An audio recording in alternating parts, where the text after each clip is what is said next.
आपने मुझे यहाँ बुलाया महामंत्री? आचार्य विष्णुगुप्त, मैं आचार्यों का सम्मान करता हूँ और तक्षशिला के आचार्यों का विशेषकर, इसलिए मैंने सम्मान पूर्वक आपको यहाँ बुलवाया।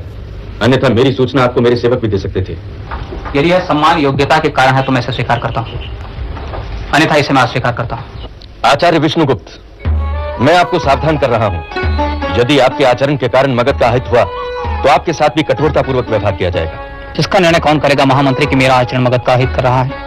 विष्णुगुप्त, यदि आपकी मगध के प्रति निष्ठा आपको बाध्य करती है कि आप मगध की संकुचित राजनीति का हित करने वालों से कठोर व्यवहार करें, तो मेरी इस धारा की प्रति निष्ठा मुझे बाध्य करती है कि जो जो इस धारा के हित में बाधक हो, कंटक हो, उनके साथ मैं कठोरतापूर्वक व्यवहार करूं और आवश्यकता पड़ने पर उनका विनाश भी। आचार्य विष्णुगुप्त, आप अपनी जननी के साथ द्रोह कर रहे हैं। पाटलिपुत्र मेरी मातृभूमि नहीं है और नहीं है वह तक्षशिला, नहीं है वह मगध और नहीं है वह गांधार। हिमालय से मां के गर्भ के साथ साथ एक संस्कृति के गर्भ से भी जन्म लेता है, और जिस संस्कृति के गर्भ से मैंने जन्म लिया है उसका नाम है भारतीय।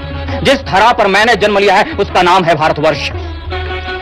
दुख है मुझे कि मुझे आपको और राजनिष्ठा के अंधों को स्मरण कराना पड़ रहा है कि नंदवंश मगध नहीं और मगध नंदवंश नहीं। दुख है मुझे कि आप जैसे विद्वान पुरुष भी जब जब अवांछनीय राजकुलों पर संकट आता है तब तब उसे राज्य संकट अथवा राष्ट्र संकट की संज्ञा देते हैं। महामंत्री, मैं फिर एक बार आपको स्मरण कराता हूं कि नंदवंश मगध नहीं है।